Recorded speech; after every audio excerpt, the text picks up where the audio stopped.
What what happened that day? You were what were you doing on the So, outskirts of your home village? Correct my pronunciation of no, that's fine. Mundi and Jatan. Mundi and Jatan, yeah. So it was a big gathering of relatives. They all wanted to meet my father, especially my future brother-in-law came to meet my father.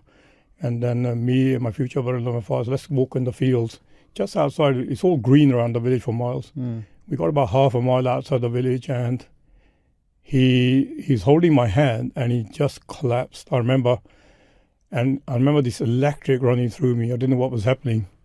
He's like basically just dropped dead there. And my brother-in-law, myself, like slow motion, looked at me. We're in the middle of the field. He runs back. I can see him in slow motion running back to the village. And my father is still holding my hand till the help came. About 10 minutes maybe. Wow. It was like electric running from me from head to toe.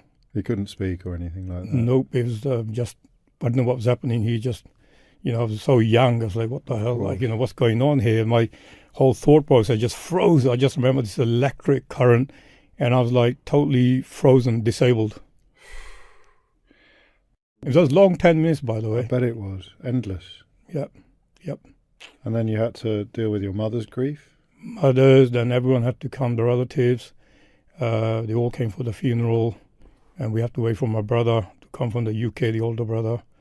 It was, looking back, it was a very tough time. But it was a very confusing time because I didn't know him as well as I knew my mum. Did you have a mythologized image of him in your mind? Did he? What sort of space did he occupy in your heart? Very hardworking, very tough. When he used to come visit, he'd make sure he'd test me on mathematics and English. I remember this very clearly. Once he said to me, spell friend. I was about 10 and a half. I said F-R-E-N-D. Obviously it's wrong. He looks at my sister across the room. My sister knew it was wrong. He said, is that right? She said, yes. So I don't get the, the slap. So he didn't know the answer. Yeah, exactly. So he double checked with her. And I say, oh, thank God she met me. But he worked very hard for us. I mean, being a prisoner of war, all the trauma, he never talked about it to us. Carrie Day worked hard in the foundry. Those are like, that's a different generation. It certainly is. It's a different age, really, isn't it? Very different. What was your relationship with England? What was England in your mind, given that your dad was there and not with you? What did it represent? To be honest, I didn't really think too much about it. Our village was small, maybe a couple of hundred families.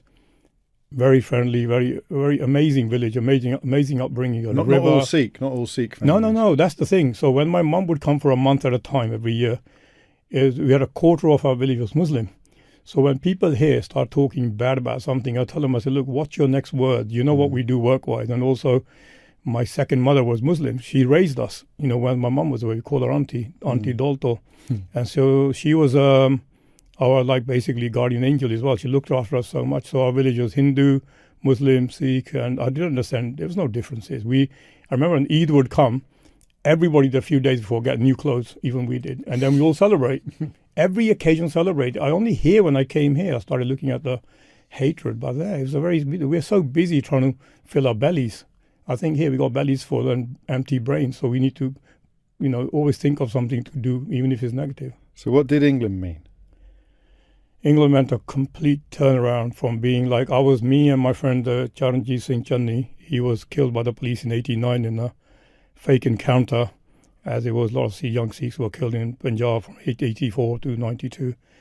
And we were like the terror of the village, the young guys. We were like, I'll give you an example. So we will loosen your animals. We will bring a beehive and pick it with our hands and the honeybees, cover it with a sheet and throw it in your animal yard or your house, catch weasels and, go after snakes. He was, we were really, very close, the whole village very close. So when I came here for 5 years, it was a big shock because I remember this guy called Wayne in the neighborhood, it's about 11 at that time. And he stuck a thumb at me when I opened the door. In our culture, thumb means you're stupid. So I'm putting two thumbs at him. And my brother comes up, slaps me back at the head. He goes, no, he means, how are you? You okay? So I didn't like it at the beginning. Did you not? Did you want to come before you got No. there? So it was a complete All transplantation. families moving. Well, Punjab, we had trees, rivers, all sorts of stuff. It was freedom. But it's something like a lot of people, this I never understood. So when somebody says, you don't belong here, we came here at the age of 10, 11, 12, whatever, young age. we came because the family came. Mm. And the pain of letting go of those memories is not easy for us when we get picked on. We'd rather be in that peaceful place again. But that place has changed too, as times change. So, yeah, it was the best upbringing. But England meant like new friendship, being bullied at school, being bullied at the language center,